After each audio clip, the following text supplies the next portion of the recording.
Welcome guys. स्वागत है आपका आपकी अपनी चैनल ब्रेन बूस्टर में। दोस्तों, आज की वीडियो में हम बात करने वाले हैं इलेक्शन कमीशन ऑफ इंडिया यानी कि भारत के निर्वाचन आयोग के बारे में।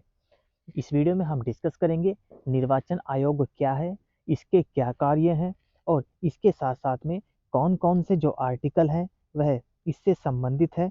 इन सब के बारे में आज की वीडियो में हम डिस्कस करेंगे। दोस्तों, यह वीडियो आपके आगामी एग्जाम्स के लिए बहुत ज़्यादा महत्वपूर्ण होगी। उम्मीद करता हूँ यह वीडियो आपको बहुत ज़्यादा पसंद आएगी और आप इस वीडियो को अपने दोस्तों के पास शेयर ज़रूर करेंगे।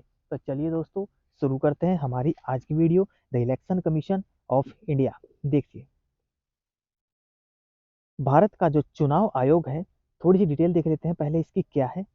भारत का जो चुनाव आयोग है यह संवैधानिक प्रावधानों के अंतर्गत, सबसे पहले तो मैं आपको यही बता दूं कि जो भारत का जो इलेक्शन कमीशन है यह एक संवैधानिक प्रावधान के अंतर्गत बनाया गया है। संवैधानिक का क्या मतलब है?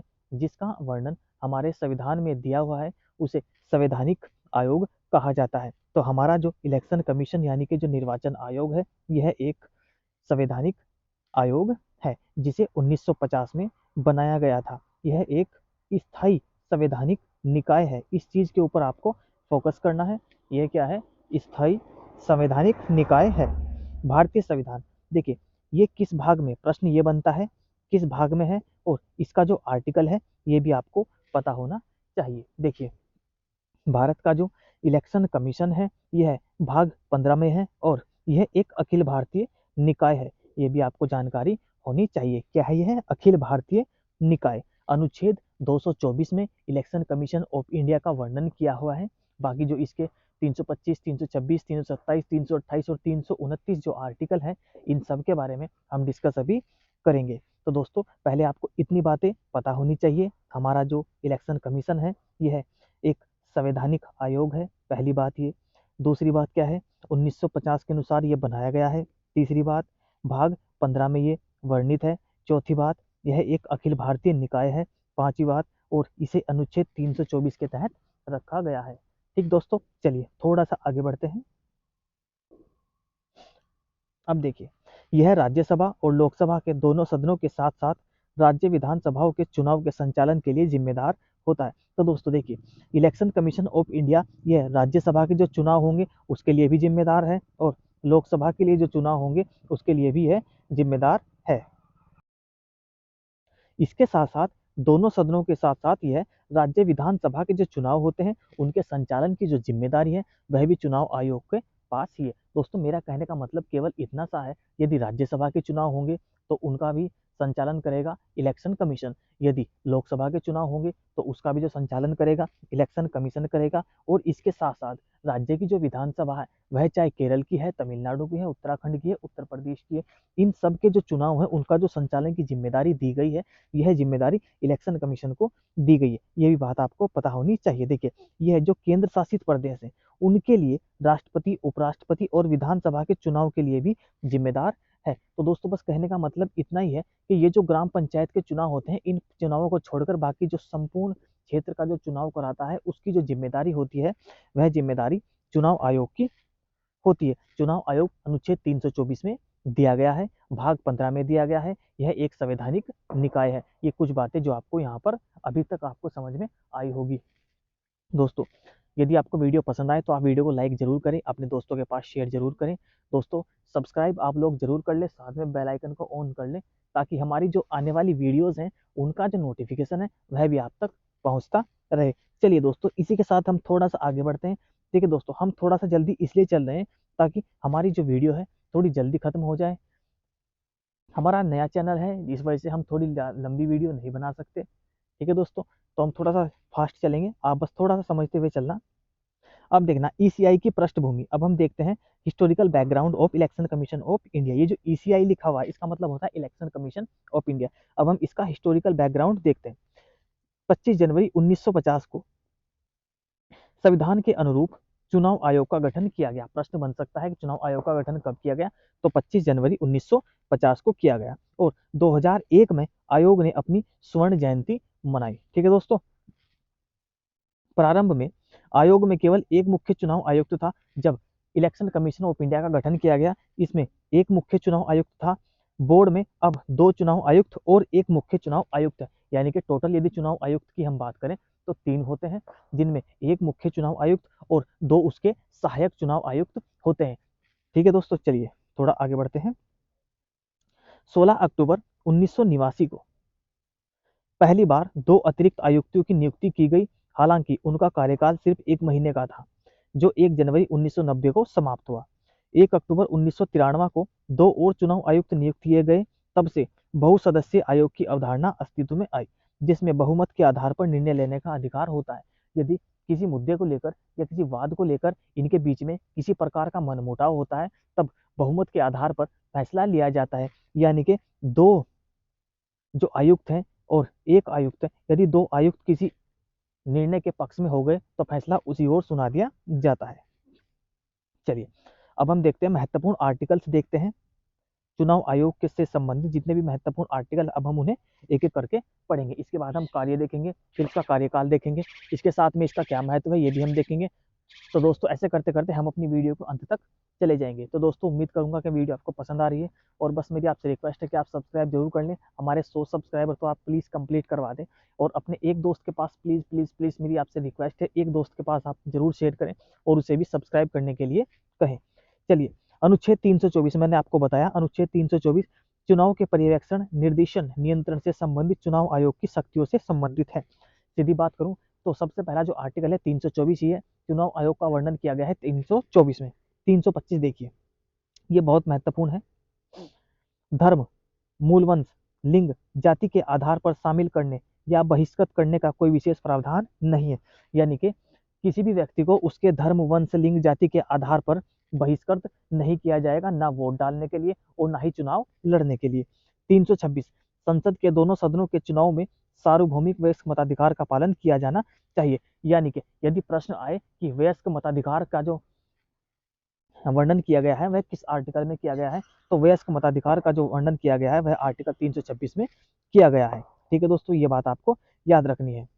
आर्टिकल 327 विधानमंडलों के चुनाव के संबंध में प्रावधान करने की संसद की शक्ति से संबंधित है। 328 राज्य के विधानमंडल को ऐसे विधानमंडल के चुनाव के संबंध में प्रावधान करने की शक्ति से संबंधित है। आर्टिकल 329 चुनाव से संबंधित मामलों में हस्तक्षेप करने के लिए अदालत को प्रतिबंधित किया गया है। इसके जो आर्टिकल है जो आपको मेन है जो याद रखने हैं 324, 325, 326 और 329, यही आर्टिकल बार बार पूछे जाते हैं। तो जो मेन आर्टिकल है उन्हें मैं आपको बता देता हूँ। 324 में चुनाव आयोग का वर्णन है। 325 में कहा गया है किसी भी व्यक्ति को धर्म, मूल वंश, जातीय लिंग के आधार पर अयोग्यता या योग्यता शामिल नहीं किया जाएगा। 326 में वयस्क मताधिकार दिया हुआ है। 329 में ये खास है, ये क्या है, कहा गया है कि चुनाव से संबंधित कोई भी मामला होगा तो उसमें सुप्रीम कोर्ट या कोई भी अदालत प्रतिबंधित या कोई भी अदालत हस्तक्षेप नहीं करेगी, जिसे प्रतिबंधित किया गया है। अब बात करेंगे हम भारत के निर्वाचन आयोग की संरचना, the composition of election commission of India. इसमें एक मुख्य चुनाव आयुक्त होता है और 2 अन्य चुनाव आयुक्त शामिल होते हैं। कुल मिलाकर 3 चुनाव आयुक्त होते हैं। जब 2 से अधिक अन्य चुनाव आयुक्त होते हैं तो मुख्य चुनाव आयुक्त अध्यक्ष के रूप में कार्य करता है।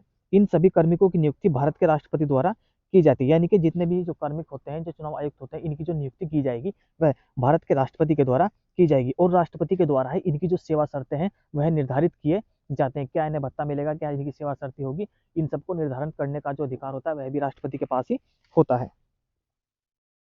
चलिए आगे बढ़ते हैं। आयुक्तों की नियुक्ति और कार्यकाल। दोस्तों ये 3-4 चीजें हैं जो जरूर पूछी जाती है। पहला आर्टिकल, दूसरा भाग, तीसरा संवैधानिक है या नहीं है, चौथा इनका कार्यकाल कितना है, पांचवा इनकी नियुक्ति किसके द्वारा की जाती है। इन सबको तो आपको कम से कम याद रखना ही है। देखिए इसकी जो नियुक्ति है वह राष्ट्रपति द्वारा की जाएगी, अभी हमने आपको बताया है। ठीक, इसकी जो क्या बोलते हैं कार्यकाल होता है वह 6 साल का होता है, 6 साल का होगा या फिर 65 वर्ष होंगे। इन दोनों में से जो भी पहले खत्म हो जाएगा, या तो 6 वर्ष के कार्यकाल को पूर्ण हो जाए तब भी वह पद से हटा दिया जाएगा, या फिर उसकी जो उम्र है वह 65 वर्ष हो जाए तब भी उसे पद से हटा दिया जाएगा। इसे हटाने के लिए देखिए, इसे ऐसे ही हटाया जाता है जैसे सुप्रीम कोर्ट के न्यायाधीशों को हटाया जाता है, और इनके जो वेतन और भत्ते होते हैं यह भी सुप्रीम कोर्ट के न्यायाधीशों के समान ही होते हैं, और संसद द्वारा उन पर महाभियोग चलाया जाता है। जैसे जो सुप्रीम कोर्ट के न्यायाधीश होते हैं उन पर महाभियोग लगाया जाता है, ऐसे ही चुनाव आयुक्त के ऊपर भी महाभियोग लगाया जाता है। आयुक्तों की नियुक्ति और कार्यकाल, दोस्तों ये मैं पढ़ चुके हैं, थोड़ा सा और देख लेते हैं। मुख्य चुनाव आयुक्त और चुनाव आयुक्तों की नियुक्ति राष्ट्रपति द्वारा की जाती है। इनका जो कार्यकाल 6 साल 65 वर्ष का होता है। ठीक है दोस्तों। चुनाव आयुक्त को हटाया जाना, देखना, मुख्य चुनाव आयुक्त को उसके पद से उसी तरह से हटाया जा सकता है जैसे सुप्रीम कोर्ट के न्यायाधीश को, यानी कि उनके ऊपर भी महाभियोग लेके आया जाता है और इनके ऊपर भी महाभियोग लेके आया जाएगा, तभी से हटाया जाएगा। राष्ट्रपति द्वारा बर्खास्त किया जा सकता है यदि संसद के दोनों सदनों ने इस आशय का एक विशेष बहुमत के साथ एक प्रस्ताव पारित किया है या साबित दुर्व्यवहार या अक्षमता के आधार पर। अक्षमता का मतलब क्या, यदि व्यक्ति के क्या है, जो मुख्य चुनाव आयुक्त हमने बनाया है, यदि वह कार्य को अच्छी तरीके से संपादित नहीं कर पा रहा है, ठीक, या किसी के साथ दुर्व्यवहार करता है, तो इनके आधार पर भी दोनों सदनों के विशेष बहुमत के साथ एक प्रस्ताव यदि पारित कर दिया जाता है तो इसी में जो मुख्य चुनाव आयुक्त होता है उसे हटा दिया जाएगा। ठीक है, तो दोस्तों हमारी आज की वीडियो यहीं पर खत्म होती है। इसके साथ में मैं आपको थोड़ा सा एक क्विक रिवीजन यहीं पर करा देता हूँ। देखिए, सबसे पहले हम बात करेंगे आर्टिकल की। आर्टिकल 324 में चुनाव आयोग का वर्णन है। आर्टिकल जो 325 दिया हुआ है, ये कहा गया है किसी व्यक्ति को भी जाति, धर्म, मूल वंश, लिंग के स्थान के आधार पर उसके साथ किसी प्रकार का विभेद नहीं किया जाएगा। कोई भी व्यक्ति चुनाव लड़ सकता है और कोई भी व्यक्ति मतदान कर सकता है। 326 में वयस्क मताधिकार की अवधारणा है, यानी कि कोई भी व्यक्ति जो वयस्क हो गया है उसे मताधिकार का पूर्ण अधिकार है, वह मत डाल सकता है। तो ये 3 आर्टिकल तो आपको याद होने चाहिए, बहुत ही महत्वपूर्ण आर्टिकल है। देखिए, इसके साथ ये जो भाग है, भाग 15 में इसका वर्णन किया गया है। चौथा, यह एक संवैधानिक निकाय है। संवैधानिक निकाय का मतलब होता है जिसका वर्णन भारतीय संविधान में किया गया है, उसे संवैधानिक निकाय कहते हैं। जैसे 324 में हम देखें, भारतीय संविधान का जो आर्टिकल 324 है उसमें इसका वर्णन किया गया है, तो यह एक संवैधानिक निकाय हो गया। तो दोस्तों ये आपको पता होना चाहिए। अब देखिए, इसके हम कार्यकाल की बात करेंगे। कार्यकाल, इसका कार्यकाल 6 वर्ष होगा या फिर 65 वर्ष होगा। इन दोनों में से जो भी पहले समाप्त हो जाएगा उसी के आधार पर इसे पद से हटा दिया जाएगा। और पद से कैसे हटाया जाएगा, अभी हमने आपको बताया है। देखिए, पद से कैसे हटाया जाएगा, राष्ट्रपति द्वारा उसे बर्खास्त किया जाएगा। राष्ट्रपति उसे कब बर्खास्त करेगा, जब या तो उसकी अक्षमता के आधार पर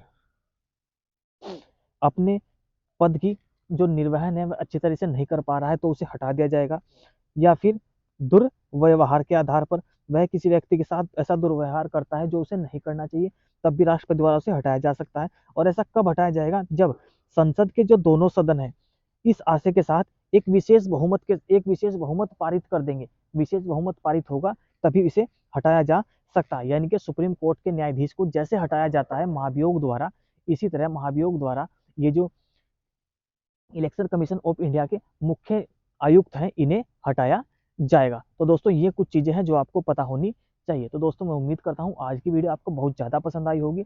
इसी के साथ मेरी आपसे फिर से रिक्वेस्ट है, आप सब्सक्राइब जरूर कर लें, अपने दोस्तों के पास जरूर शेयर करें, और दोस्तों हमारी जो आने वाली वीडियोज़ है उन्हें भी आप लोग जरूर देखें। इसी के साथ दोस्तों हैप्पी दिवाली आप सभी को, धन्यवाद।